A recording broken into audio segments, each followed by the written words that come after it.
로마서 8장 18절에서 25절까지입니다. 오늘은 피조물의 탄식이라는 제목 가지고 말씀을 전해드리겠습니다. 우리가 보통 흔하게 쓰는 용어가 있어요. 세계관이라고 여러분 들어봤죠? 세계관. 이게 세계를 본다는 거죠. 세계를 보는 관점. 세계를 어떻게 보느냐.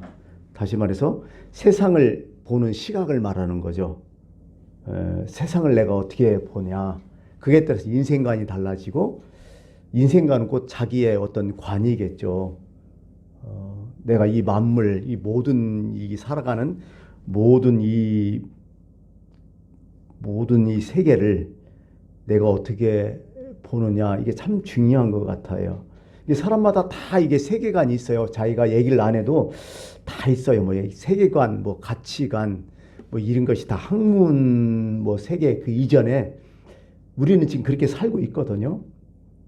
나름대로 세계관이 다 있는데, 뭐 가령 이런 거죠. 사람이 인생이 무상하다. 이것도 세계관이에요. 아이고 못 살겠다. 이것도 세계관이고, 참 좋은 세상이다. 살만하다. 이것도 세계관이고. 그러니까 내가 느끼는 것, 이 세상을 보면서 내가 느끼는 것, 그게 세계관이라고 얘기를 하는 거죠.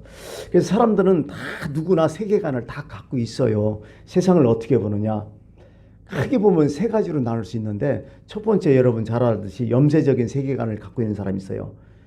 부정적 세계관이라고 하고 인생 무상을 외치고 세상 참 허무하다고 외치고 솔로몬처럼 헛되니 모든 것이 헛되도다. 이런 세계관이거든요. 패시미즘, 영어로 그렇게 얘기하죠. 세상이 어둡게만 보는 거야. 계속해서. 가령 이런 거죠. 우리는 추나추동 사계절이 뚜렷하잖아요. 크게 나누면 여름과 겨울이 있겠죠. 이 세계관이 어떤 세계관이냐? 부정적인 세계관은 그래요. 여름하면 딱 이렇게 생각, 더워 죽겠다. 겨울하면 추워 죽겠다.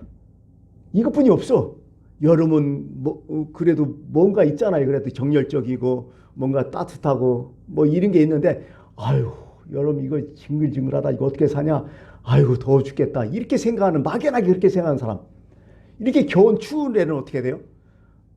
이거 추워서 또 어떡하냐. 이거 빨리 지났으면 좋겠다. 이렇게 사는 사람. 이게 그의 세계관인데, 이것은 조금 세상을 부정적으로 보는 거죠. 우리가 여러분 세상을 살지만은요, 아무리 나빠도 100% 나쁜 거 없고, 아무리 좋아도 100% 좋은 거 없어요. 우리가 알잖아요. 나쁜 일 있어도 뭔가 거기에는 이득되는 것도 있고, 내가 많은 이득이 때에도 거기에는 또 내가 문제되는 게 다 있거든요. 세상.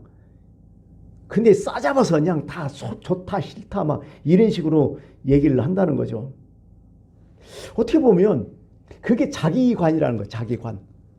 내가 힘들고 어렵고 괴로우면 세상 만물 다 힘들고 어렵고 괴로운 걸로 보이는 거야. 가령 새가, 우리는 보통 어떻게 돼요? 새가 지저귀일 때 어떤 사람은 자기가 이제 너무 힘들고 살아가는 게 퍽퍽하고 괴로우면 자기가 그냥 철항해갖고 이렇게 해줘. 새야, 너는 무슨 슬픈 사연이 있어서 이렇게 울고 있느냐? 너도 괴롭냐? 이렇게 느껴지는 거야, 새가. 내 자기관이라니까, 이 세계관이. 염세적인 세계관, 비관적인 세계관, 그렇게 해요. 근데 내가 기분 좋고 막 살만하고 좋은 일 있으면, 새가 노래한다고 또 얘기하잖아요. 똑같은 것을 보고서 어떤 사람 울고 어떤 사람 웃는다. 이렇게 얘기를 하는 거죠. 어찌까지나 자기 마음이거든요. 그래갖고 이런 염세적인 비관적인 이런 세계관을 가지면 세상이 허망하고 인생이 무상하고, 더 나아가 모든 게 절망스럽고 소망도 없고 허무주의, 니얼리즘이라죠. 이렇게 빠지는 사람이 있다는 거죠. 상당히 세상을 부정적으로 보는 염세주의 세계관이 있고, 또 이게 반대로 낙천주의 세계관이 있다는 거죠. 뭐 옵티미즘이라고 얘기하고 유토피아니즘도 뭐 이런 얘기를 하는데, 낙천가. 근데요, 이게 상당히 좋을 것 같아도 약간은 참 공허한 게 좀 있거든요. 그래서 어떤 사람은 낙천적인 세계관을 공상주의라고도 얘기를 하는 사람이 있어요. 그냥 막연하게 그런 거야. 좋은 일 있겠지. 좋은 게 좋은 거지. 모든 게 다 긍정적으로만 보는 거예요. 자꾸 다. 보기에는 좋죠. 긍정적이니까. 그런데 뭔가 이게 마음속에 마음에 안 드는 게 참 많아요. 고진감래라고 해서 뭐야, 고통 속에는 나중에는 결국 달감, 단계 온다, 이런 뜻인데요. 세상을 그렇게만 보는 거야. 아무리 힘들어도 다 좋은 결말을 얻을 것이다, 이런 식으로만 다 해석하는 거야. 근데 세상 살아봐요. 고통이 당한다 해서 나중에 단계 오나요? 안 올 수도 있거든요. 이게 세상이. 그러니까 세상을 자꾸 좋게 보이려고 이렇게 하면 그 사람은 어떨지 모르겠지만은 옆에 있는 사람은 답답한 거예요, 이게. 가령 정치적인 문제도 그냥 정치 그지같이 하고, 독재자도 그냥 좋은 게 좋다고 노예 근성으로 따라가는 거야. 막 좋은 식으로만 얘기하고. 미치는 거예요, 이건 사람. 나중에는 이게 이데올로기가 돼요. 여러분 잘 아시는 대로 사실 이 독재주의자들이 이걸 원해요. 국민들이 이렇게 원하기를. 뭘 해도 좋은 식으로. 특히 이게 사이비 교주들도 이런 식으로 원하고요.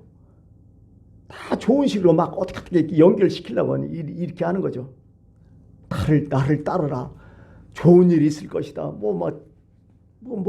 별 얘기를 다 하는 거죠. 저는 이렇게 생각해 봐요. 세상은 낙천적일 수만도 없고 비관적일 수만도 없다는 거예요. 어떤 분이 그러대요. 이게 두 가지가 좀 적당해야지 한쪽으로 쏠리면 이것도 참 골치 아프다고. 늘 언제나 긍정으로 받은 게 문제라는 거예요. 늘 부정으로 받은 게 문제고, 이게 좀 분간하면서 이게 좀 적당하게 섞어갖고 좀 살아가야 되는데 그렇다는 거죠. 지금 그렇게 얘기하더라고. 낙천주의자한테 딱 얘기하면 지금이 최고라고 하고, 비관주의자한테 얘기하면 아직 오지 않았다고 얘기하고. 사실은 낙천주의가 좋은 것 같아도요, 이게 참 현실주의자거든. 그렇기 때문에 이게 준비성이 부족해요. 이런 거지. 그냥 막연한 거예요. 막연하게 좋게 보는 거예요. 참 그런 거 보면 좋은 것 같아도 참 어딘가 좀 있어요. 그게 사람이란 게 참 한쪽으로 치우치면 안 된다, 이런 생각도 참 들어요. 많은 사람들이 낙천주의자가 됐으면 좋겠다고 얘기하지만 저는 그것도 좀 반대예요. 차라리 좀 부정적일 때도 있긴 있어야 돼, 사람은. 이 세상이 그렇잖아요. 이 두 가지가 있는데 또 한 가지가 뭐냐면 신앙적 세계관이라는 게 있어요. 그것도 세계관이라고 보는 거죠. 이 신앙인들의 세계관 뭐라는 거예요? 신앙 안에서 느끼는 세계관이 있다는 거야. 저는 신앙이 뭔 줄 아냐면 이렇게 생각해요. 지금 현재를 살고 있지만은요, 그 시각은 어디에 있는 거예요? 하나님 나라에 있는 거예요. 이게 신앙주의 세계관이라는, 저는 그렇게 생각해요. 내가 이 세상 살아가요. 근데 항상 나의 관점, 나의 보는 시각은 늘 하나님 나라 가 있는 거예요. 그걸 보고 오늘 사는 거예요. 이게 신앙이냐, 이게. 근데요, 아까 낙천주의라고 했잖아요.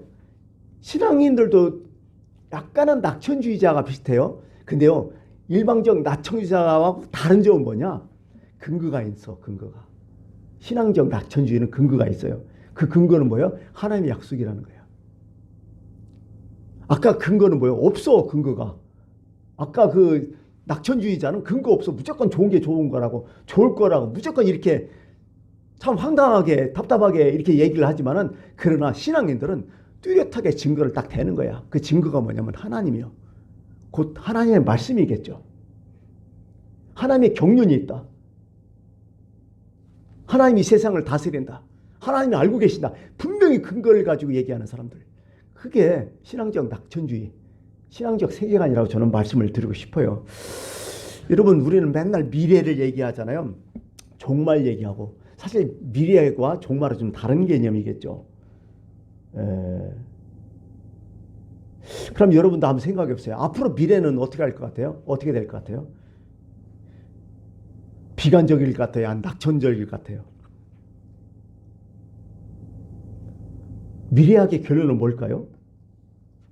사실 미래학의 이 학문적으로 따져도 이 세상에 미래는 없다고 나와요. 모든 학자들이 다 그래요. 이 세상 미래는 없다. 좋지 않게 얘기한다는 거죠. 부정적으로 얘기한다는 거죠. 그렇지만은 한편에서 신앙적으로 좀 생각하면 그래, 이 세상에 우리가 살고 있는 사람은 미래는 없는 게 맞아. 미래에 없는 게 맞아요. 그러나 종말은 좀 다르다는 거지.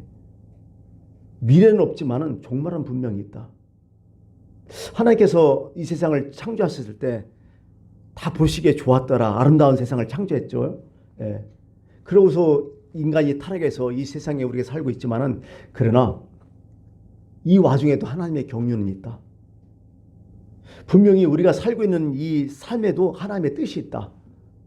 그러므로 이 세상은 어두워지고 이 세상은 멸망할 것이지만은 그러나 우리에게는 분명히 이런 세계에서도 하나님의 뜻과 하나님의 어떤 계획은 있다. 이렇게 믿는 것이 신앙적이라는 거죠. 우리가 생각해 보면 이 세상이 참 뒤죽박죽되고 참 어려웠고 자꾸 후퇴되는 것 같고 문제가 많은 것 같고 그다음에 이 기후만 봐도 코로나19라든지 또 요즘 나오는 이제 기후 변화만 봐도 참 심각해요. 지구가 몸살을 앓아요. 잘못되고 가고 있는 걸 느껴요, 자꾸. 근데 이런 와중에서도 하나님의 뜻은 있다. 하나님의 뜻은 지금도 실현되고 있다. 이렇게 믿고 나가는 것이 이게 신앙적인 세계관이라는 거죠. 이게 우리의 모습이 되지 않을까. 이 세상 사람 다 망했다 끝났다 하더라도 근거를 대면서 그렇지만은 여기에도 하나님의 뜻이 있다. 하나님의 계획하심이 있다. 하나님의 인도하심이 있다. 그것을 믿고 나가는 자들, 이게 신앙인이 아닐까 이렇게 좀 생각을 해보는 거죠. 특별히 오늘 본문에서는 소망에 관해서 말씀을 하잖아요. 생각해 봤어요. 소망과 소원이 또 같을까? 소망과 소원 좀 다르죠. 저는요, 소망, 소원 이게 생각해 보면서 그렇게 해요. 소망은요, 약속에 의해서 내가 가지고 있는 바람이에요. 약속에 의해서 근거가 있어요. 근데 소원은 뭐예요? 내 욕망에 의해서 가진 거예요. 소망은 하나님을 믿는 믿음에서 나오지만은요, 소원은 내 욕구가 강해요. 그러니까 어떻게 보면 소망과 소원이 우리는 막 섞여 있어요.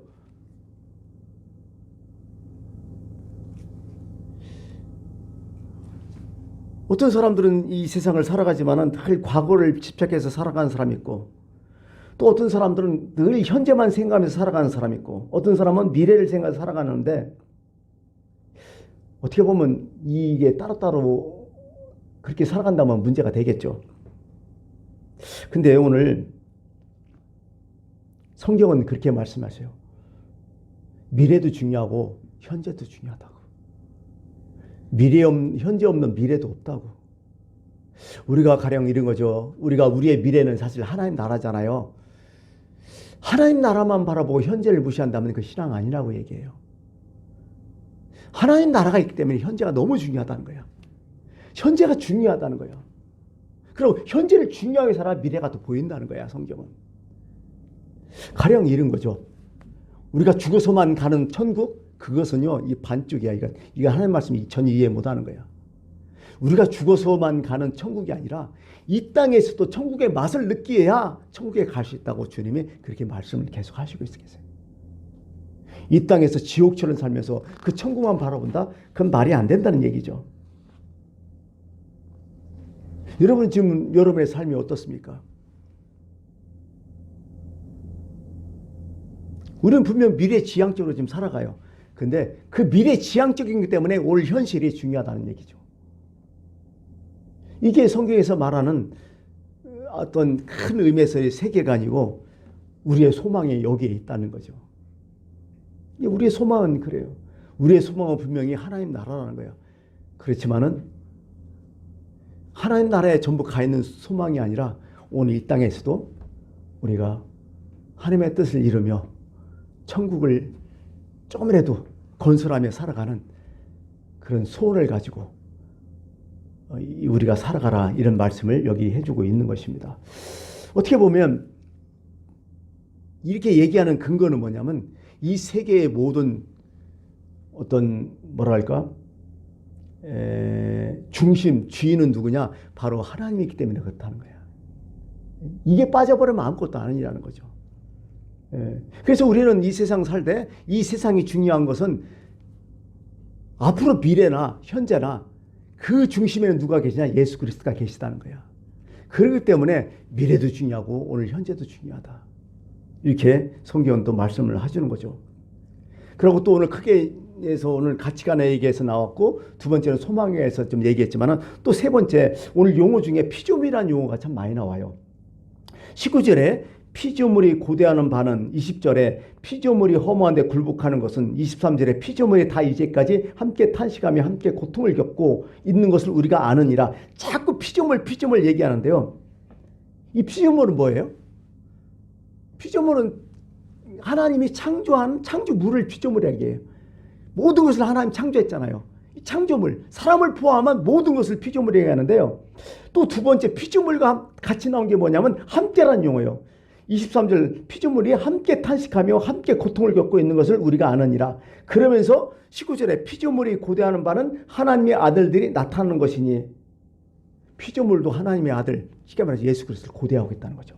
21절에 그 바라는 것은 피조물도 썩어짐의 종들한 데서 해방되어 하나님의 자녀들의 영광의 자유에 이르는 것이니라. 기다리고 있다는 거예요. 피조물이 예수 그리스도를 바라는 거예요. 우리 신앙인들은 항상 예수님을 바라고 있잖아요. 우리뿐만 아니라는 거예요. 이 세상, 이 하나님 만드신 피조물도 그렇게 거기에 집중하고 있다는 거예요. 지금. 그래서 여기서 우리가 깨닫는 것은 뭐냐면, 우리는 우리의 소망, 우리의 구원, 이것만 자꾸 하는데요. 성경은 오늘 말씀에 그게 아니야. 우리뿐만 아니라 하나님 만드는 모든 피조물이 지금 예수 그리스도의 구원을 기다리고 있다. 이렇게 말씀하고 있는 거예요. 여기 보니까요, 본문 말씀에 느끼는 것은 뭐냐면, 구원과 고통이 다 함께 우주적이라는 거야. 인간이 고통받으면 피조물도 고통받고, 피조물도 고통받으면 인간도 고통받고 있다. 이런 얘기를 좀 하고 있는 거예요. 피조물이 구원받으면 인간도 구원받고, 인간이 구원받으면 피조물도 구원받는다. 이런 얘기를 하는 거예요. 그러니까 어떻게 보면요, 구원이 인간만의 것이 아니라는 거야. 모든 피조물의 것이 구원이라고 오늘 말씀하고, 고통이 인간만의 고통이 아니라 모든 피조물의 고통이라는 거야. 그러므로 우리가 살고 있는 이 세계는요, 하나님 만드신 것은 유기체라는 거야. 살아있다는 거야. 이게 다 연결됐다는 거죠. 구원 딱 얘기하면 못해. 우린 영혼 구원만 얘기하잖아. 영혼 구원. 우리의 영혼만 구원받는다. 근데 성경 읽어보면 영혼 구원만 하는 게 아니라 내 육체까지, 신령한 몸으로 육체까지 구원을 또 얘기하죠. 그뿐만 아니라 오늘 말씀에는 뭐예요? 너희 육체뿐만 아니라 피조물도 지금 구원을 받아야 된다는 거예요. 우리는 개인 구원만 자꾸 얘기하잖아요. 나 혼자 어떻게 개인. 오늘 또 성경에는 그렇게 얘기하지 않고 어떻게 해요? 우주적 구원을 또 얘기하신 거예요. 왜 이런 경우가 있냐? 사람이 타락했잖아요. 아담과 하와가 타락했잖아요. 그럼 사람으로 끝났나요? 아니잖아. 땅이 또 저주받잖아요. 거기서 엉겅퀴 찔레를 냈다는, 그건 하여튼 상징적이죠. 땅이 저주를 받고 그들도 힘들어졌다는 거야. 사람이 타락할 때 더불어서 사람과 같이 창조된 모든 자연 만물도 같이 타락해버린 거야. 하다못해 우리가 집에서 개를 키우지만은 개도 주인 닮잖아요. 개가 못된 주인은 그 개도 못되죠. 까딱스럽잖아. 근데 개가 순하고, 아니 주인이 순하고 이런 것은 그 집 개도 참 순하더라 보니까. 우리가 알잖아요. 사람들이 악해지고 사람들이 욕심이 많고 사람들이 막 엉터리같이 생각하니까 날씨도 똑같아지잖아요. 지금 사람이 포악해지니까 날씨까지 또 포악해져 버리잖아. 지금 우리가 보잖아. 이게 다 느끼잖아요. 이게 인간만의 것이 아니란 거예요. 성경은 다 이게 우주적이라는 거야. 이게 하나님께서 그러잖아요. 다 자연 만물을 딱 만들고 그들에게 복을 주셨고요. 그러면 사람에게 얘기하잖아요. 생육하고 번성해서 땅에 충만하고, 그럼 너희들 땅을 정복하고, 그 다음에 모든 생물들은 다스리라 딱 얘기했잖아요. 근데 다스리라는 것은 인간이 참 다스리고 타락하지 않고 정말 하나님 말씀대로 다스렸으면 아무 문제가 없는데 인간이 타락해버리잖아요. 문제가 많잖아요. 그러니까 자연 만물이 오는 거예요. 그것 때문에 자연 만물이 다 탄식하고 있다는 거예요. 지금 이걸 우리는 느끼게 된다는 거죠. 우리는 일반적으로 구원을 너무 우리만 협소하게 생각했다는 거죠. 나만, 내 것만 아니라는 거예요. 이 자연 만물도 지금 구원을 생각하고 있다는 거예요. 그들도 하나님의 고대한 하나님의 아들이 오심을 지금 고대하고 있다는 거죠. 우리는 그런 의미에서 좀 폭넓게 신앙을 좀 키워나갔으면 참 좋겠다. 이게 하나님이 생각하시는 구원은 우주적이야. 상당히. 그래서 우리는 늘 얘기하지만 신앙인들이 자연보호하는 것은 당연하다는 거야. 그러나 우리가 잘못하면 자연도 아프다는 걸 느껴야 돼. 우리도. 왜? 그들도 하나님의 피조물이기 때문에. 나만 그런 게 아니라. 그래서 어떻게 보면 신앙인들은요, 이게 좀 폭이 이게 스케일이 큰 사람들이 어떻게 나 혼자만 생각하지 않고 이웃을 생각하고 심지어 자연 만물까지 생각해주는 그런 마음의 아량. 이게 기독교인들이에요, 이게요. 근데 이상하게 종교가 타락하면 다 어떻게 돼요? 다 내 것만 다 챙겨요. 내 신앙만 챙기고 내 교만 챙기고 내 것만 챙기고 남이 어떻게 남은 상관없고. 이건 아니라는 거죠. 에베소서에도 그런 게 있어요. 에베소서 1장 22, 23절에 만물을 그의 발 아래 복종하게 하시고 그 만물 위에 교회의 머리로 삼으셨느니라. 만물 위에 교회의 머리를 삼았는데 그게 예수 그리스도라는 거죠. 만물이 그에게 창조되되 하늘과 땅에서 보이는 것과 보이지 않는 것들 혹은 왕권들이나 주권들이나 통치자들이나 권세들이나 만물이 다 그로 말미암고 그를 위하여 창조되었다. 그의 십자가의 피로 화평을 이루사 만물 곧 땅에 있는 모든 것들이 하늘에 있는 것들이 그로 말미암아 자기와 화목하게 되길 기뻐하심이라. 다 만물이 엄청나게 많이 껴서 나와요. 말씀 보면요. 그래서 오늘 말씀을 좀 간략하게 마칠게요. 첫 번째, 우리는 이 세계를 어떻게 보아야 되냐? 어떤 시각으로 이 세계를 보아야 되냐? 두 번째는 우리는 소망 갖고 살아가는데 그 소망을 어떤 식으로 보아야 되냐? 세 번째, 이 우주 전체, 이 피조물을 우리는 어떻게 생각해야 되냐? 이거에 대해서 오늘 성경은 말씀해 준 거니까 좀 차원이 좀 다른 말씀이에요. 그러므로 오늘 여기서 우리가 느끼는 것은 그래요. 내 구원이 나 혼자만의 구원은 아니라는 거야. 우리 여기 모이는 우리 모두의 구원이고 좀 더 나가서 우리 가까운 사람들의 구원이고 좀 더 나가는 자연 만물의 구원도 포함된다는 거죠. 그래서 우리가 자연을 보호해야 되는 거고 이 세상 살아갈 때에 진짜 말씀대로 잘 살아가야 되고 우리는 하나라는 그런 개념에서 나만 잘 먹고 잘 사는 게 아니라 우리 모두가 잘 먹고 잘 사는 그런 방식, 그런 생각으로 이 세상을 살아가야 된다. 그래야 이것이 진정한 구원이고 하나님께서 우리에게 이 땅에서 이 현실 가운데서 지금 우리가 어떻게 살아야 될 것을 말씀해 주는 말씀이라고 반드시 생각하고 있습니다. 여기까지 하겠습니다.